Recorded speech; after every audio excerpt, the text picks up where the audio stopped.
Welcome, everyone. This is amazing. Thank you for coming. My name is Taylor, and welcome to our virtual event presented by Cloud9 Cycles. Thank you very much, Taylor. This is really about just a look back through some of the places that my excuse to travel, the bike, has taken me. Because I've spent the last 30 years, almost 30 years as a professional photographer, carving out a bit of a niche for myself from taking action sports and taking them to quite wild places. And as a professional photographer, my job is really just to firstly try and make a living out of it, which isn't always easy, but also to try and come back with images that take other people, take my viewers. I want those viewers to visit these places with me. So I'm always looking for images or image opportunities that they're going to capture that feeling. They capture that adventure that we're having out in the middle of nowhere, and make people want to travel, see other places. You know, the world is a big place, but if you start traveling about even locally or exotically, it can shrink pretty fast, and you can suddenly find yourself discovering all sorts of stuff. So my job, what I make a living out of, is to go and shoot pictures that make people want to ride bikes. Now, most of my work is bike related. That's just how it is. I've been mountain biking for 36 years. What's that? 1985, 35 years.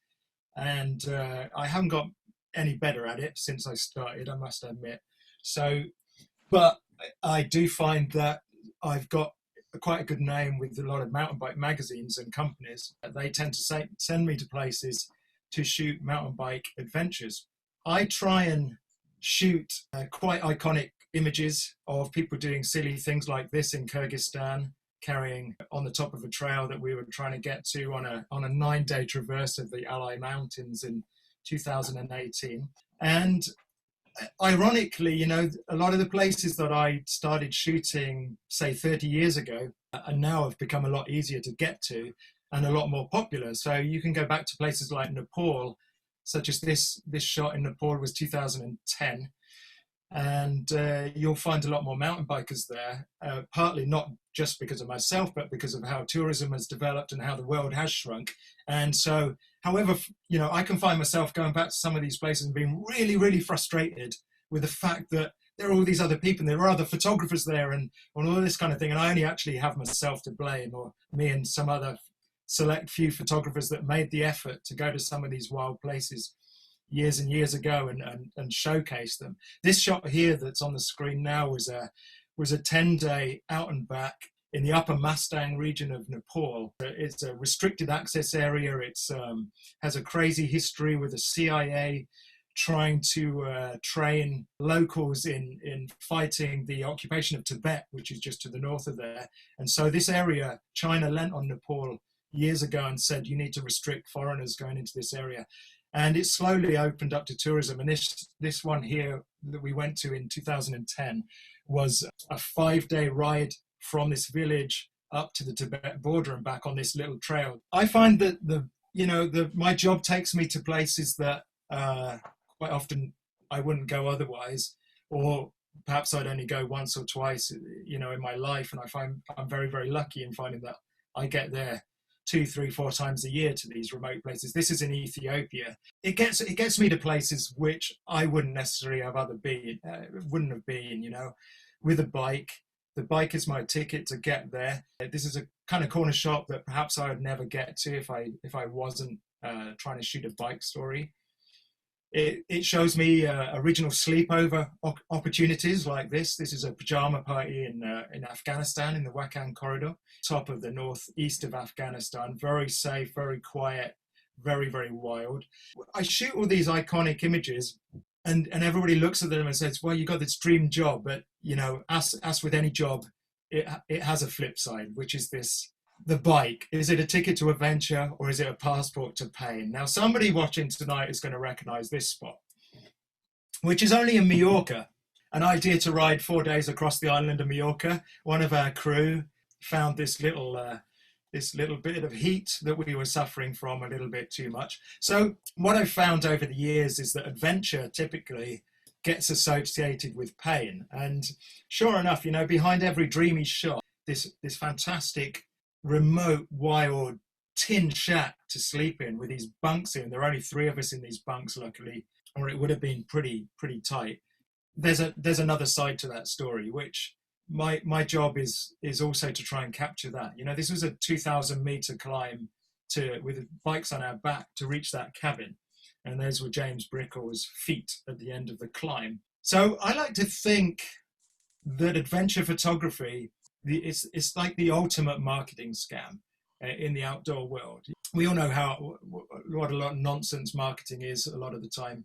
I think adventure photography is right up there in the top of it, and I don't think I'm doing myself out of a job by telling that how it is. It's selling a dream, actually, that is far from reality. So we have these fantastic, iconic shots. This is in Kyrgyzstan on the last day of this 9-day traverse of the Alai Mountains, and we finished at the base of Lenin Peak, the second highest peak in Kyrgyzstan. And it was the only place that we really found tourism or any tourist infrastructure, which was a yurt camp. Romantic as that shot looks, after 9 days in the wild, staying in yurts, but we hit the area with tourism, and we all got the shit after this one night. But just before that, you know, this is the non-glamorous side. This is 2 days before on the same trip. One of our riders washing his shorts out in this ditch, because we'd finished the day before and chucking it down with rain. We were coated in mud. We ended up in a village and stayed in a tea house. But this lorry coming past was from a coal mine. There's a coal mine just up the road. These things just passing all the time on this road, and we had to ride out on this road the next day. But the non-glamorous side is there. It's ever present on these adventures, and a lot of that romance. You know, you think, this is amazing, I'd love to wash my shorts in a stream in Kyrgyzstan. Well, it sounds great until you actually have to wash your shorts in a stream in Kyrgyzstan with a coal lorry going past you. This is shot in Ethiopia again. Absolutely amazing place, Simien Mountains National Park. This is one of those evenings where we just shot and shot and shot on the way to the camp. And the flip side of this trip was one of our crew ending up in hospital on the last day, going over the bars of his bike and ending up in an Ethiopian hospital. It's a pretty basic set of affairs going on. I don't know if you can see in the background there, one of the windows is broken, and there was already blood on the floor in the hospital in the treatment room, but he got stitched up, and that was pretty good. Full respect to them.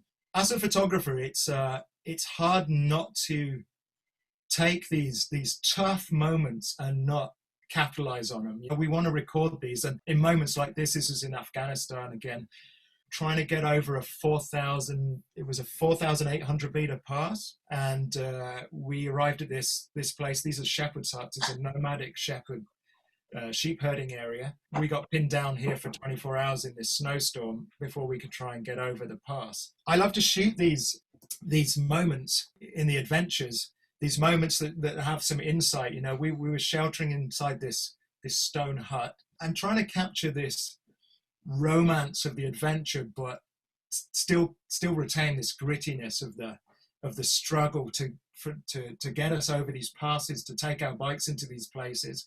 There are so many times on these trips that I'm so tired as well. You know, I do a lot of stuff with professional athletes who are twice as fit as me, and I'm sort of trying to carry my bike and get ahead of them to get a shot, and we're trying to pace everything to the right pace of the ride so that we can get to somewhere safely at the end of the day. But also, do I have enough energy to lift my camera up and take a shot, or do I, you know, how worried am I about keeping myself safe and these kind of things? So these are all judgments that I have to make the whole way through the trip. This is our filmer in Kyrgyzstan, and he got the dustiest seat in the house. The payback of these trips is you get to see new places and new experiences and new sights. And that doesn't always mean you've got a bike on it. This is a guy in Argentina, in the north of Argentina. We were on a bike trip, me and Angie, just a kind of a holiday bike trip. I was shooting a couple of stories back when I mixed holidays and work. And this guy was doing laps in his pickup truck with a cat on the front of his car. It's one of the most ridiculous scenes I've ever seen. And he went round twice, and I managed to grab a camera and I panned it, and I grabbed this shot. It's ridiculous. I didn't get to ask him whether the cat was enjoying it or not. I don't know. He was off. So one of my claims to fame is that I was actually pissed on by a horse in Afghanistan. And it's a strange claim to fame. These are those kind of unique experiences that you just get through. I was at the top of the pass. I got ahead of them. Our stuff was carried on horses in Afghanistan. They use horses and yaks in that area. That's their only transport. They don't really have anything with wheels on themselves. And I got up to one of the passes. There was a big wind following me, and one of the horses let rip with an awful lot. I don't know, horses do seem to wee quite a lot. I mean, it's several gallons at a time, it seems, and it all ended up over me. So that's one claim to fame. But as I say, these experiences that these trips offer, they're like original bike washes, like this one on the left. We were trying to cross England, the north of England in 3 days, off-road, and that was just a puddle that James tried to ride through, and his bike stopped there and he vaulted over it. The other shot is one from Morocco. This is what I call Moroccan North Shore, which is it's a swing bridge made of pallets that tended to sort of fall apart as you kind of walked or rode over it above a kind of a river that's flooding. In Nepal, you get to trust your bikes. These are our bikes on the roof of this taxi. Obviously, a taxi driver is never going to say no to having a fare. So you turn up at a bus depot and all these taxis are all the same size, and they'll just tie your bikes on the roof with a bit of string. I mean, this is the flimsiest stuff with your pride and joy strapped to their roof rack. Absolutely brilliant. So what underpins adventure, and I think most people that are sort of anchored to adventure in any form, is a curiosity. This was Mount Elbrus in Russia. It's the highest mountain in Europe. I did a snowboard story there just over a decade ago. I always thought this would be an interesting place to go back to, but with a bike, and slowly managed to research enough information to find a trail that circumnavigates this mountain. And last year we circumnavigated it in 6 days. I employed a Russian fixer, a ski guide, to drive our camping kit around us and meet us each night. But during the day, we were just left to our own devices. They had to drive a long way round. We just got on with it with our own backpacks and self-navigated and found our way around this. I wanted to know what's on the other side of Elbrus. It's a really, really wild area. The Caucasus is an Islamic area. It's a different culture. There's hardly any villages there. It just struck me. Curiosity is what's meant to kill the cat, but it's certainly been my driving force, I think, for a long time. So there we go. This is how it all started. This is a photo from around 1992. I'm pictured in there looking slightly younger than I am now, and there's a couple of other people in there that people here on watching in might recognise. And then a couple of us teamed up with 4 others, and we went and did a mountain bike race in 1992, the Transalp, which was at the time a 5-day race across the Italian Alps. It was at the time the hardest thing I'd ever wanted to do, way harder than we imagined. And this was actually my first magazine story that came out in 1993.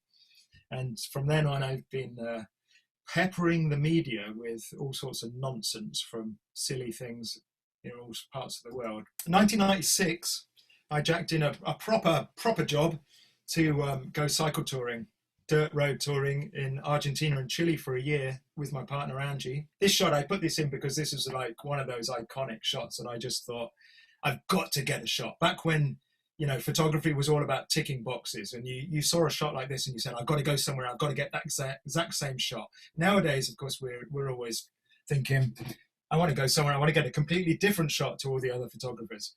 Otherwise, there's not much point in me being there. But it opened my eyes a certain amount to photography and possibilities and what to document. This is one of the huts we holed up in Patagonia, in Torres del Paine Park, a long time before really, well, there's plenty of tourists there then, but I mean, it's triple-fold now. And this was another one. I cycled the Carretera Austral in the south of Chile when it was a dirt road on my own. Angie didn't want to come with me. I said, well, it's going to be a couple of weeks cycling hundreds of kilometers down on a dirt road through the middle of nowhere with full of glaciers and rain, a lot of rain. And she said, oh, I'll just go over to Argentina and I'll meet you on the coast in the sunshine.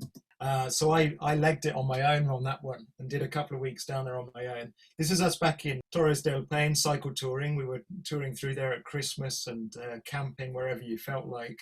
Back then that was allowed.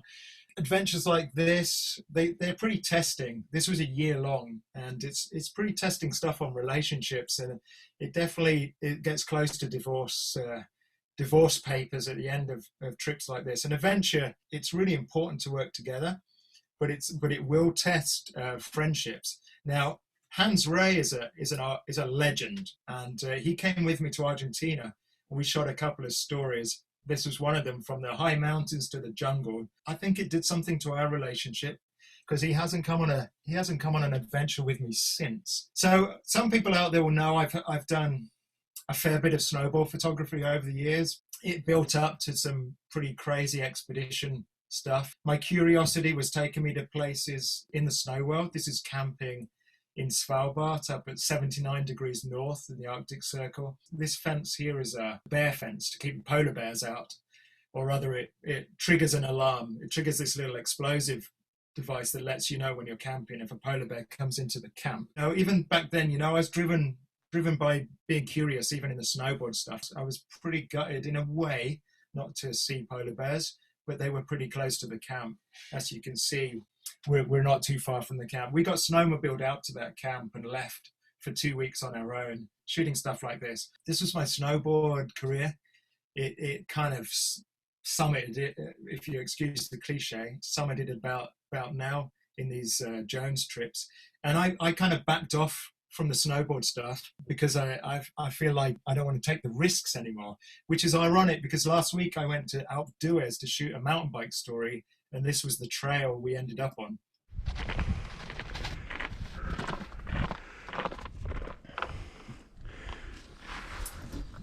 It was a little bit scary. We hadn't anticipated quite that stuff. And when I got home, the guy who filmed that on his GoPro, he sent me this picture. I thought, yeah, there's my book cover right there. So anyway, adventure. Adventure is it's one of these words that everybody wants a bit of. I wrote a piece for Cranked magazine, an amazing magazine out in the UK. I wrote this piece about adventure that is all about why do marketing companies, why do they try and tell you that an away day to Brighton on the train is an adventure? It conjures up this idea that there's something new, that it takes you out of your everyday domain, and it brings you new experiences that are fresh, that will test you. This is actually riding the most southern trail in the world on an island off the southern tip of Argentina and Chile, off Ushuaia. It's called the Navarino Island, across the Beagle Channel. Places like that, as with this one, it's about learning your own limits. It's about adventures, about seeing where you can be tested and how you're going to react to it. It doesn't mean you have to go jumping crevasses like this on the side of Mount Elbrus on our way out on the last day. It could be riding, this is 8 days we rode across Lesotho, in the southern mountains of Lesotho in Africa. Amazing terrain, beautiful trails. We were led by a local team, including a couple of local mountain bikers and a guy on a horse. I find that by putting myself out in these wild places, it ticks my work box for sure, but it also brings about things within me. It releases stuff in me. And yeah, there's plenty of times when we can sit in tents and say, you know what, the only thing I'd really like to do now is be back at home in my own bed, watching a bit of Netflix. And then you get home and about a week later, you're sitting there watching a bit of Netflix and you're like, I just want to be back in Bhutan where this shot was taken, riding a trail and eating food that gives me a jippy tummy.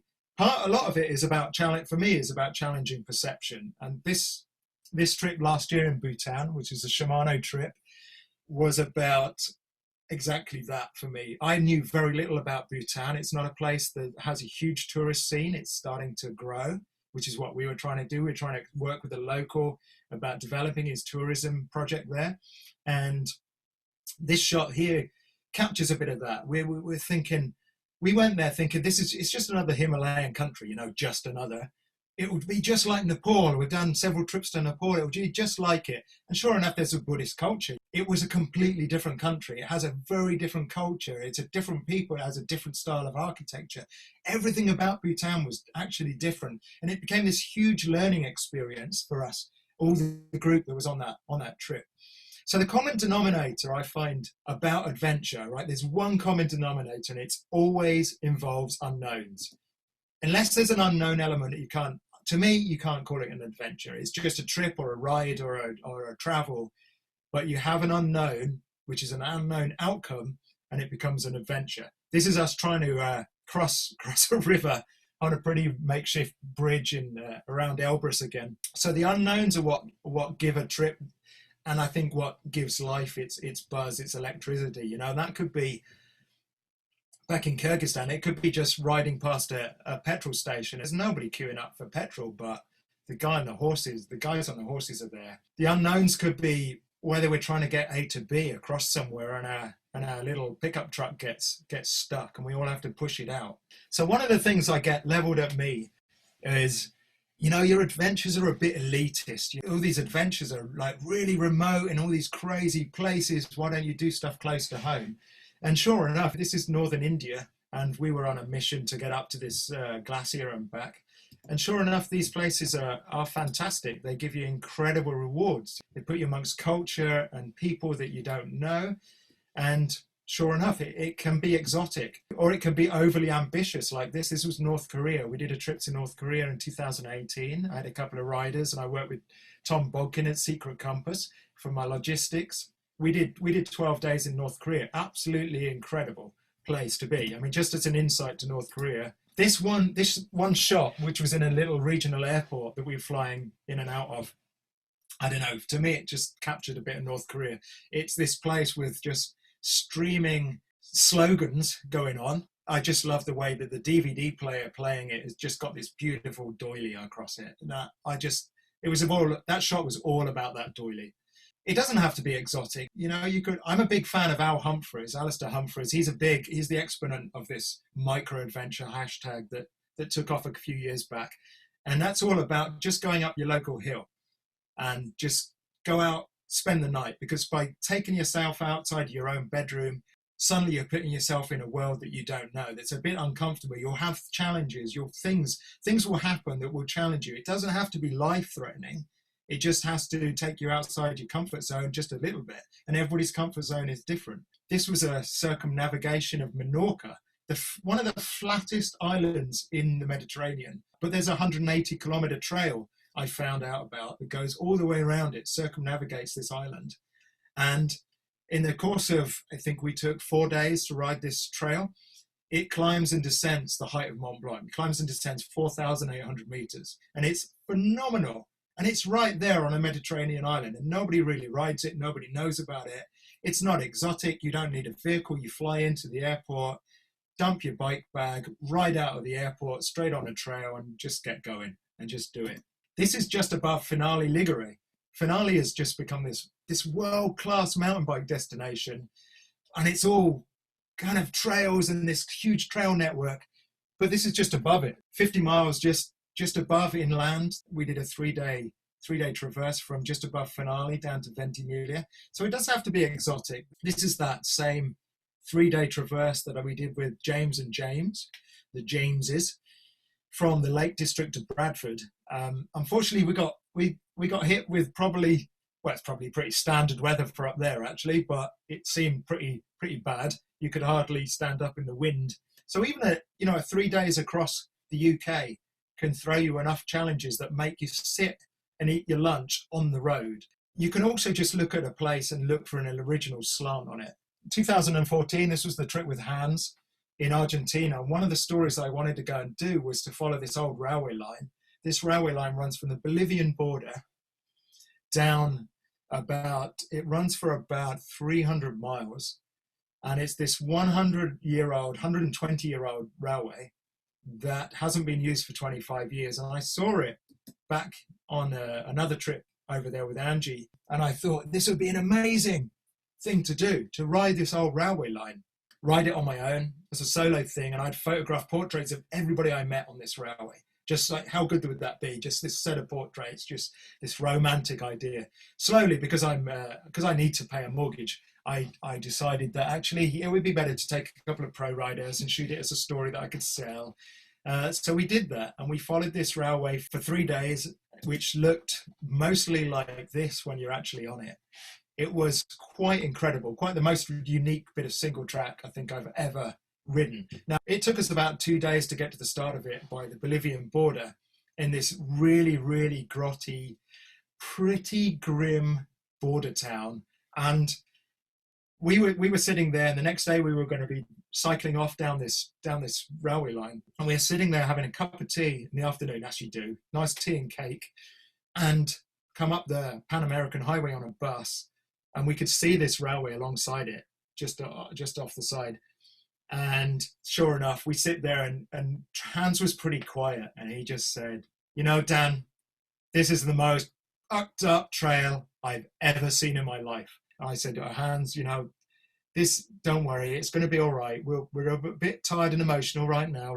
We'll get on with it. And sure enough, when we got on it and we started riding, it was pretty fun. You might not want to ride it for 2 weeks, but 3 days along it, we had to engage every challenge it threw at us, going across crazy bridges, trying to get round great big herds of llama that were occupying it, and they wouldn't move out of the way. This whole thing, the challenge, probably the other most lateral thinking adventure I've done it was this one in Scotland, just a little 3-dayer again. It just shows you these mini adventures can be just as rewarding as these crazy month-long things in the back end of nowhere. This is one in Scotland. I decided it would be a really good idea to get some sea kayaks and put our bikes and camping kit on inflatable dinghies and tow them around this loch for 3 days, and then bivouac for a couple of nights and just ride this trail where the bivouacs were. We went out there and they were a little bit wobbly, and I said, you're all right? And they said, yeah. And I said, how much paddling have you done? They said, we've done about an hour each, and we're just setting off for 3 days around this loch. And it was all good until this was the way back, and it was chucking it down with rain. We had a headwind. I think it took us about 6 hours to cross back up the length of this loch against the wind and the rain. This is North Korea, and I wanted to use this slide to say, whatever level you're at in adventure, it's really about committing to embracing the unknown elements.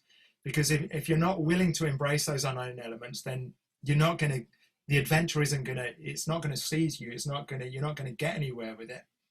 It's just you're going to turn around. It will just be an away day to Brighton. I love an away day to Brighton. Don't get me wrong. On my bike trips, everybody who's been on bike trips with me will attest that carrying your bike does become a big part of it. And a lot of the places that I did trips 20, 30 years ago have now become what a cliche is low hanging fruit.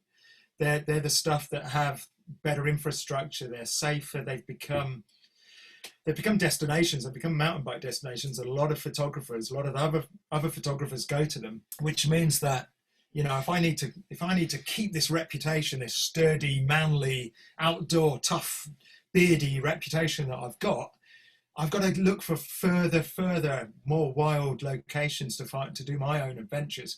And a lot of that are about carrying bikes. So the unknowns are all about taking adventure, and the willingness to embrace that unknown is part of that. This shot here is on the Navarino Island. The mare, we'd ridden what is or is actually listed as the most southern trail in the world.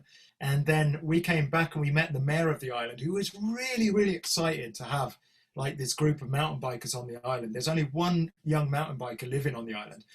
So this mayor could see this as like, wow, we get the chance of tourism. Now, weirdly, just on the other side of the Beagle Channel, you can see it in the background. That's Argentina, but this island's Chilean.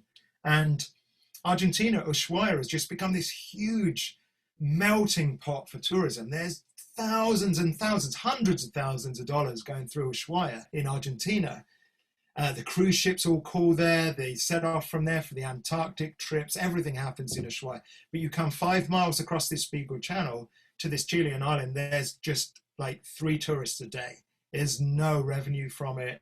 The island's just this outpost of Chileans. 2,000 people live there who hold it as a place that's just as a territory. It's an outpost of civilization, and it's a sub-Antarctic island that's pretty brutal. And part of what I like to do when I'm on places like this, is take photos that give the trip context. It's not just about pictures of people glamorously carrying bikes and looking forlorn and exhausted, cars that are patched up with bodywork filler and these religious icons. It rains so much down there, they have to build a plexiglass shelter over there. And as I say, but you get on the trail, this is us heading into a bivouac spot, and there's nobody, it's free of tourism.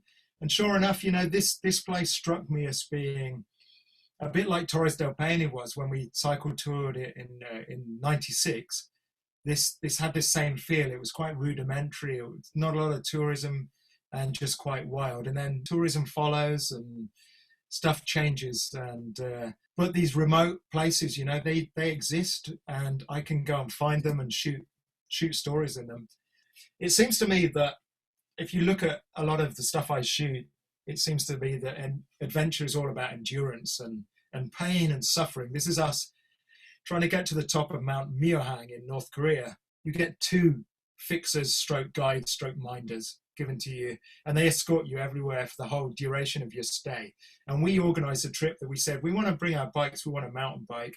We're going to spend 4 days in Mount Myeohang. It's a UNESCO World Heritage Site. Part of that, we want to try and get to the top, which involved us bivouacking out for a night. And this was one of our guides. They're both of our guys from Pyongyang. They're city guides, and he's helping haul my bike up this cliff face with a chain. So yeah, it's difficult to avoid or escape this idea that these adventures they need some level of endurance. You've just got to be willing to accept that things are not going to go right all the time. You're going to get your legs scratched to pieces, or you're going to be camping on boggy ground. That means if you want to avoid trench foot, you got to wrap your feet in polythene bags. But it opens doors to opportunities. Pushing bikes up a hillside in Afghanistan, that's the Hindu Kush. Like, I've flown over the Hindu Kush loads of times on flights back from India and Nepal and Pakistan, and just looked down from an aeroplane and just looked at this incredible landscape and always said, I just want to be there. I want to see on the ground what that place looks like, tastes like, feels like. And there we are pushing bikes. All right, it's a painful push at 4,000 meters, but we're there. It is a huge cliche to say that it's not about the destination, it's about the journey, but it is. I mean, it's a cliche for a reason, because it's repeated so much that it's repeated because it's true. It's about cost and rewards. On the left of the screen, you've got my bike. I'm trying to get a bus back up pretty bad road in Nepal, and your bikes go on the roof, and the roads are just potholes and crazy boulders they drive over. I mean, it's just like how you could drive a bus up a road like that is incredible. So I just got a load of packing material, and I wrapped my bike up and they strapped it to the roof. But the right-hand shot is where you get to. You get to a village like this, and you can stay for some days, and that's the reward. Stuffed in the back of a pickup truck, it accesses this trail. It gets you to this trail. So this is this cost and reward thing. This is like getting the balance right. You can be driven over bridges like this in Afghanistan. This is on the way in. It took us 4 days driving overland to reach the start of our ride in Afghanistan. 2 days of it were driven by this guy in this little Jeep.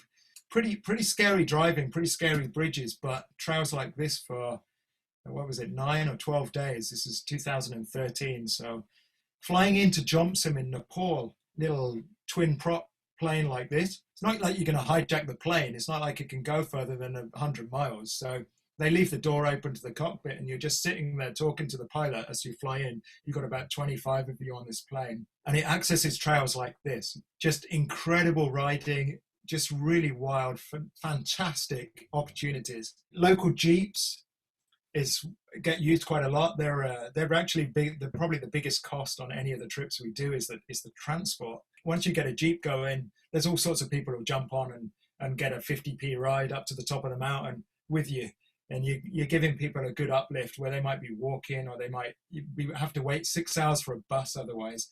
The big thing about using Jeeps in places like this, you squeeze in with your driver and your local guide. And the reason for my look of concern there is these are the tires. I've got more grip on my mountain bike tire after like 6 months of use than these people are driving on all day long.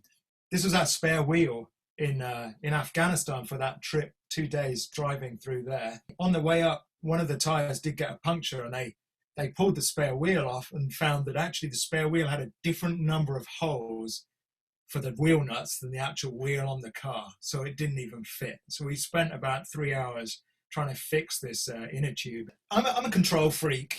I get pretty uptight about a lot of things when things aren't going my way. And I find that these adventures end up helping me control that quite a lot, because there's only a certain element you can control, and everything else is throwing caution to the wind.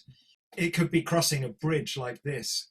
There were 3 of us on this trip, and this was our bridge to go across this river in Nepal one year. We played paper, scissors, stone. This is Seb. He's a Chamonix hairdresser who was with me on that trip, and he pulled the paper, and everybody else had scissors, and he got to go across it. And he got 3 steps on, and the whole thing pitched about 30 degrees to the left.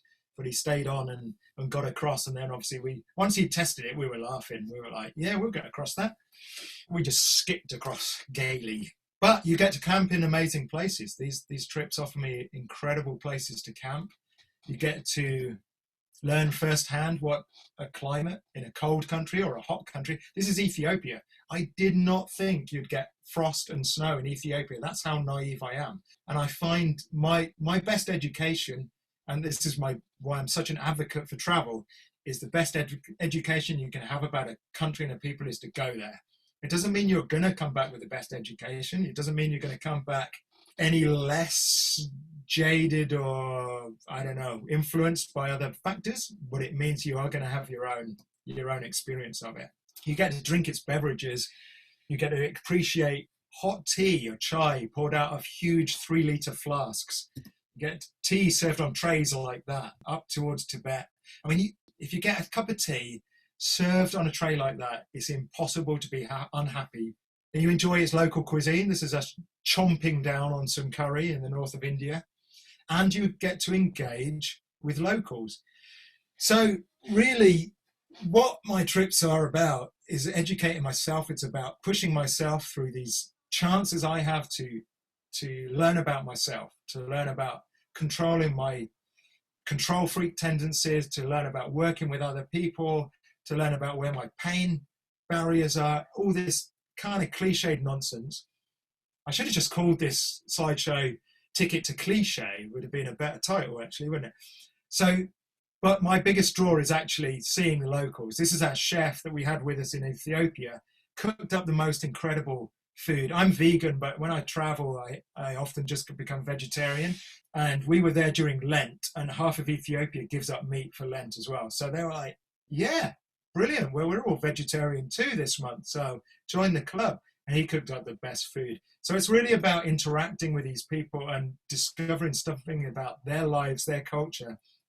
These are our 2 cooks as part of our support team in Wakhan corridor in Afghanistan.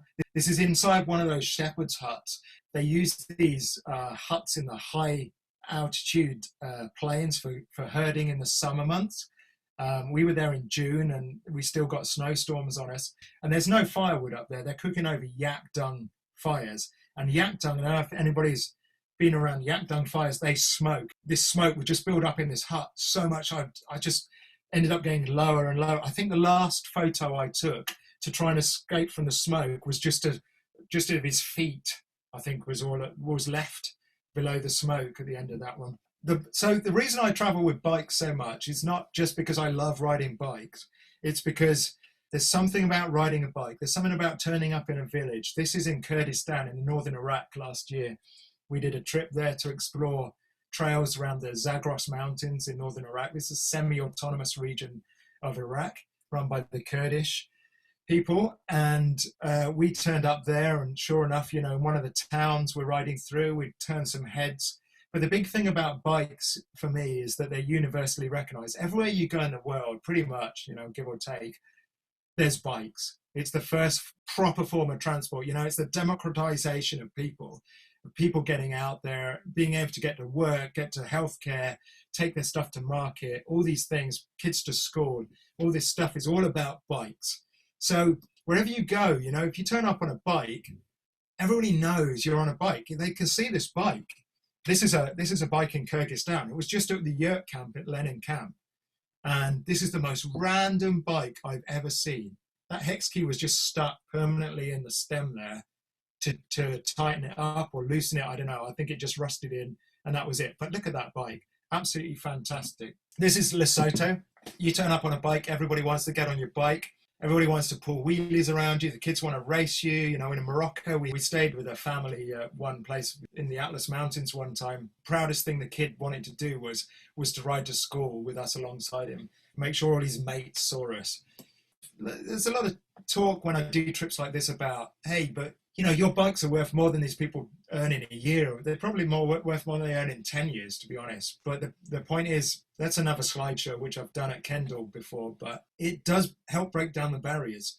Our trips do bring it direct income into places where it is really valuable. And if nothing else, we are a circus coming through their village. They find us hilarious. Every bloke will come out and look at your bike, and they'll all stand around it and they'll look at the gears, be working out the gear ratios and how many gears you got. The kids just want to come out and ride on your bikes and pull wheelies around you and race you. And the women, they just think you're hilarious. Everywhere you go, the women just think you're hilarious. Maybe it's something to do with my face. But this was India, for example. You do turn heads. This was riding through Kerala in the south of India. Absolutely magical place. Best food on the planet. And we came down off this hillside and we had this huge audience with just like some Indian trekkers just pulled out every camera they got. We are this spectacle that whirlwinds their way through their life in a day. Adds a bit of distraction, adds a bit of laughter. I'm happy to be somebody's clown for a moment. Or even in North Korea, in the mountain, there's a lot of North Korean trekkers. They come out from Pyongyang and spend a day or 2 days up there and go trekking. Almost every North Korean pulled out a smartphone and shot pictures. I mean, this is stuff that will never get outside North Korea. When I'm doing these trips and I'm, as a professional photographer, I'm really careful with riders, and I don't take all loads of your own pictures and do loads of videos and put them online on social media and ruin the impact of the story when it comes out. And here it was the first place I've ever been where I was like, yeah, take as many pictures as you want. There's nobody back home's going to see this stuff. So just share it. So we have no idea where this stuff's going in North Korea, how much fun it's creating for people. But this was the one trip where I think it really showed how a bike can break down barriers. We came down off Mount Meahang. We had the next slide will show you, we had a miserable night bivouacking out on the top of Mount Meahang. We're all smart ass, like, yeah, let's go and bivouac on the top of Mount Meahang and drag our 2 guides up there and sleep out the night. We got caught in the worst storm and we sheltered behind a rock. We rode down 1,600 meters of descent on down the slipperiest, nastiest trail. Our 2 guides were on foot and they said, okay, you guys just roll on. When you come to a bridge, stop under a bridge and wait for us there. We came to this bridge and there were these North Koreans. It was a Sunday afternoon. They're having this karaoke barbecue under this bridge. And this is wicked. We stopped out there. It was chucking it down with rain. And the first bloke turned to us like, come over here. But beckoned us over. We went and joined in this thing. We couldn't join in the karaoke. Rubbish at karaoke. But he handed us beers straight away. He was giving the other guys kebabs, everything. They just thought it was brilliant. We thought it was brilliant. It was just like this incredible bonding experience with these North Koreans. The guides came running down the road and they saw us under this bridge and they said, no, that's not the bridge. You're at the wrong bridge. You're not supposed to stop there. But by then, you know, it had happened. We'd had this experience. We'd had some sort of exchange with these people. It was phenomenal. You know, this was our night. This is the next morning. Pretty bedraggled after a night in the rain, sheltering under this rock. That night just changed everything. It changed the whole experience we had with them. We forged these really strong bonds with our 2 North Korean guides, which then allowed us a lot more freedom, a lot more flexibility in our itinerary on the demands we made on the North Koreans, and said, hey, you know, we want to ride the skate park in Pyongyang. Suddenly it was like, yeah, we make a phone call. Yeah, you can ride the skate park. So all these doors kept opening for us because we forged this really strong bond. And without the bikes, you know, they were marveling at us carrying bikes up there. Same last night in Ethiopia. Now, I don't know if you've seen Ethiopia, they have this dance where you basically, they'd be like the king of punk, these guys. They could just pogo the legs off everybody. But they jump around. So we had this fire at this camp and they were just going crazy. And we were trying to pogo with them. And we're out of breath. 3,500 meters up, we can't even keep up with any of them. And the one on the right is one of our guides. He's got his AK-47 out. He's drinking Ethiopian beers and some crazy kind of like rice distilled brandy. Quite a night, but huge bonding sessions. I mean, so much so, this was, I think, the second or third night from the end of that trip. We'd started forming such strong bonds with our two guides, our scouts from the national park. My scout starts telling me where I'm going to shoot. He's like, you should shoot from over there. That looks good. That will be good. I mean, to have somebody you only met like 7 days ago start telling you as a photographer where you're going to shoot from is this incredible trust that's forming between you. And you get shots like this where you're rolling through villages. This isn't just charging through and being gone. This is like, we'll spend an hour in this village playing around and buying some sodas from the shop and having a laugh with the kids. You get into these situations where you just make friends really easily. And it all comes down to being on a bike. If we rolled into that same village in a Jeep, they just see us like, oh, well, they're just guided tourists and they've got money to spend. Or if we flew in by helicopter, it'd be even worse. Locals like this kid that I met in Nepal, I'm rubbish at wheelies. He can manual and wheelie down a road 50 times better than I'll ever be able to wheelie. And it's just so nice being humbled by kids like that. I'll try and pull a wheelie alongside him and he'll just wet himself laughing. And then we've got these kids in one bit of Afghanistan. Their village hasn't got anything in it with wheels. It's so remote. Wheels are absolutely no use to them where they live. It's all yaks and horses, but they want to try the bikes. Put him on my bike and we're trundling around, breaking down the barriers. And this was in Bhutan last year. This monk jumped on one of our bikes. He'd started doing laps. He is definitely getting close to like full pro downhiller ability on a bike. He's got downhill sandals to match. I don't know if you remember those Shimano SPD sandals. That's kind of like the Bhutanese equivalent. The last thing I take away from my trips, we learn to respect locals. We are nothing without the supporters, the support team that do the logistics for us. This is our lad who led us through Lesotho, dressed in this is traditional Lesotho wear. All the horsemen in Lesotho wear the same thing. It's this balaclava, it's a patterned blanket, and these Wellington boots. This is phenomenal. And we know that their expertise, their knowledge of the mountains, we'll never learn that. However long we stay in those mountains, we'll never know what they know. So we're always going to listen to these guys on what they're going to advise us. This is our Kyrgyzstan trip. This was a big freezing cold meltwater river. And this kid who was 9 years old, he guided us out of one of the yurt camps across, and we got to this river and we scratched our heads. Anybody who's tried to cross really fast flowing rivers with a bike on their back, it's pretty hard and it gets pretty dangerous actually. So this kid's like, yeah, I'll take you across. You just got to get on with your bike on this horse. His feet half the time didn't reach the stirrups. To round off my job, it takes me to places that we're really special. This is only Gran Canaria. It's not super remote, but because we're shooting pictures, we'll stay up late. We'll stay till sunset on that mountain when everybody else has gone back inside and they're drinking a beer and watching football on the television. Wow, we're actually up there. I mean, it does have its tricky side. You have to end up having to try and pick down a mountain in the sheer dark, pitch black, because you've stayed up there too long, because the photographer always wanted just one more picture. And this is in Corsica. We did a traverse of Corsica in the north of Corsica. Again, not particularly remote, but you get into an area and you'd stay for sunrise or sunset. This is in the Dolomites, the Italian Dolomites. I shot the ultra trail, the Lavaredo ultra trail race for the North Face running race. And I saw all these trails in this beautiful area, and I was drawn to go back and try and follow this 100-kilometer long trail in 2 days. It was absolutely heinous.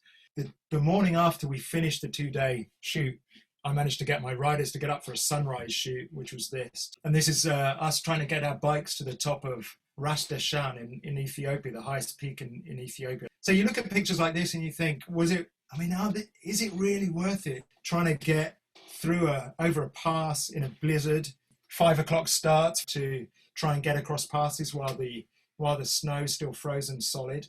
And I think it is if you get a chance to tell stories like these guys in Lesotho. These were two of our support team who've set up their own company. This is their company car.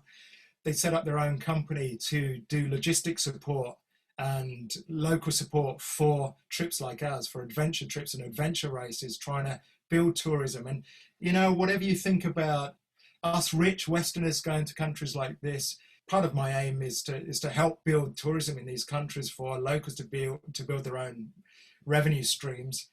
And we get to share a little bit of insight into their lives, whether it's Lesotho or Bhutan. By spending time with these fixers and the locals, we get to change the image of places. This is in Lebanon. I did a 6-day ride in Lebanon. I found out about a trail that runs the whole length of Lebanon. The whole idea is this trail combines all these villages that used to be at war. It's actually an absolutely stunning country full of really cool and very, very friendly people. This country deserves tourism, you know, it deserves some share of our wealth. Kurdistan, you know, the Kurdish were key.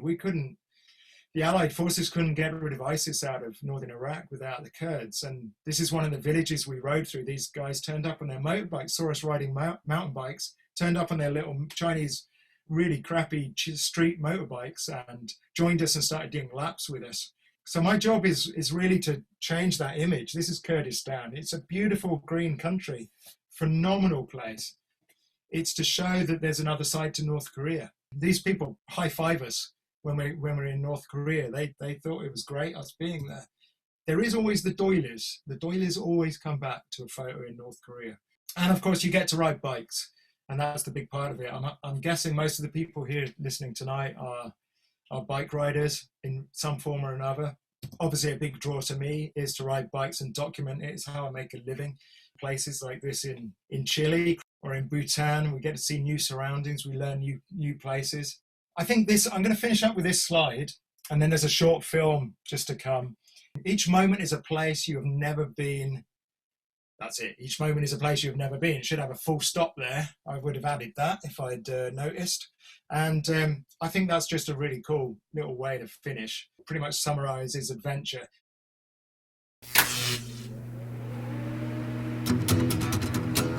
Just made it to Afghanistan, just come over the border from Tajikistan. Yeah, I think we're in good, safe hands. Can't really see too much of an issue, really. Well, the one thing I picked up on was squirt out of there, and I'm quite good at that.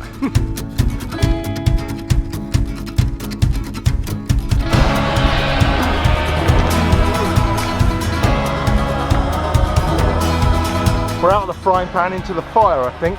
That was one of the most crazy detours I've ever made from a trail. This thing went f***ing flying. Well, I got it turned around. It's a bit like digging out a snowmobile. F***ing gnarly. I guess if we lose one, I don't think even Findus would come in here and get it. There's 3 condors flying around our heads and they're looking really hungry. Anyway, Hans has a lot more meat on him than I do, so I think I'm lucky. I think I'll be all right. Did you break this off? We got no brakes. I think the only way you could have trained for that bit is to have just carried your bike around the greenhouses of Kew Gardens and got to turn the heat up.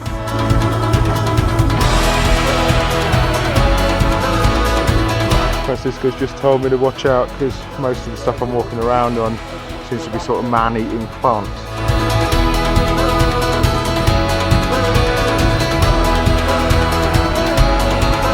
That's the top of our first big pass. I'd like to say it was good fun, but that would be a big lie. That's Snowdon, the highest peak in England and Wales. That's a train to the top, and we're not on it. Think of the Jeep track as just the broccoli you've got to eat before you get to dessert. Hang on, he loves broccoli. Don't know who he is. Random fella.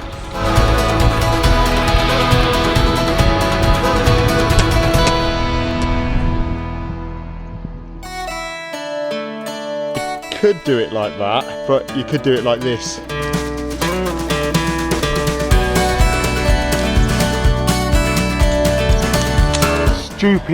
Stupid bike ideas I've ever had. F*** me. You're filming, Luna? Yeah. Yeah. I'm just a f***ing pro, man. So things to watch out for is Santa Cruz, mountain lions, and these little things. Well, that's one of the weirdest things I've ever seen in my life, and I have seen some weird things. Mark Weir's pump track. And I can safely say I'm a little bit scared right now, knowing the legend and the beast that is Mark Weir.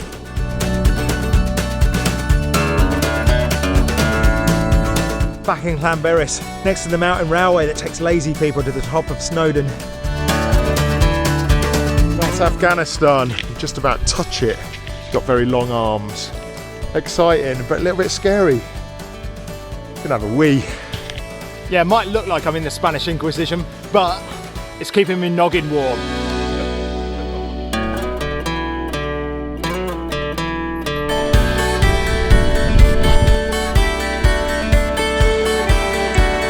Holy shit, man. Probably why Tom told us to get out of the cars before coming across the bridge.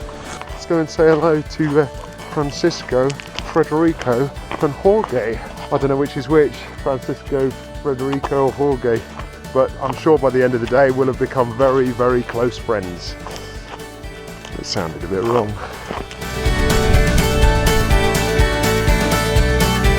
I don't know where I'm going to find a low-fat soy chai latte.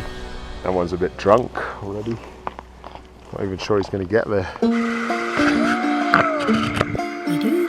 That's river crossing number 1, out of I think quite a lot to come.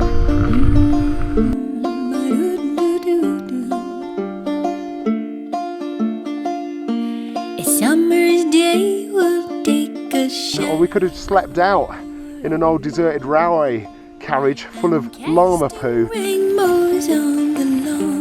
10.5 hours, 1,300 metres of up, to do with finishing off a nice cup of tea now, but I'm not sure that's going to happen that quickly. Dancing petals in full bloom. I might even be able to beat the Burrell when he's not looking. And it's beautiful. Nothing quite beats starting the day with an alfresco poo. And it's beautiful today. Some smarty pants has brought out one of these. Beautiful today. So what you need is a guide that really knows the area very well, and we've got Tom from Secret Compass. Hi Dan. Yes, He's hard as nails. He'll bite the head clean off a horse if he has to. 3:30 in the morning. We're packing up camp. It's -5, so I'm particularly grumpy because I haven't had my tea yet and the sun's not up. Not now, Tom. This is a 600 metre uplift. I just hope my vice-like grip can stay vice-like long enough. 720 metre climb up here. Apparently there are whales out there, but can't see them from here, so that was a waste of time, wasn't it? and it's beautiful today. And it's I've just made the quick swim over from Alcatraz. Beneath these waters here lie all manner of nasty little animal things. Jesus! Even a monster needs to wander into the hills for a Jimmy Riddle every now and then. Oh man, come. We're riding a pump track just outside San Francisco. It's all very well, but let's see how it translates to on the trail, where the real action happens. Yeah?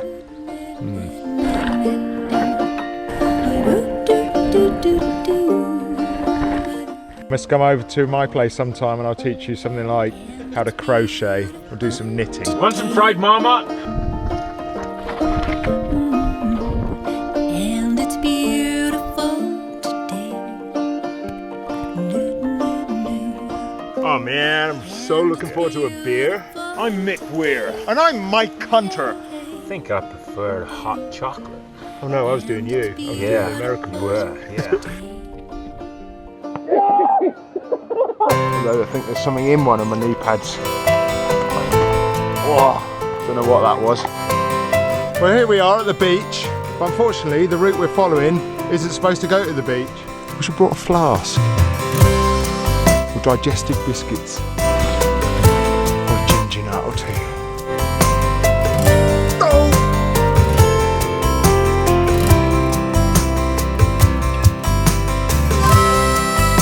Let's have a look at the map. I threw it away, it was useless. Bit windy, the weather's closed in a little bit, but whatever. Ruddy good fun. Where's the money?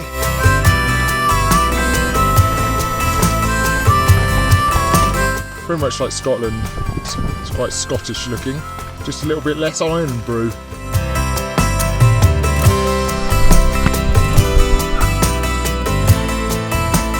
We found ourselves in here, this rather spooky prehistoric. Get off!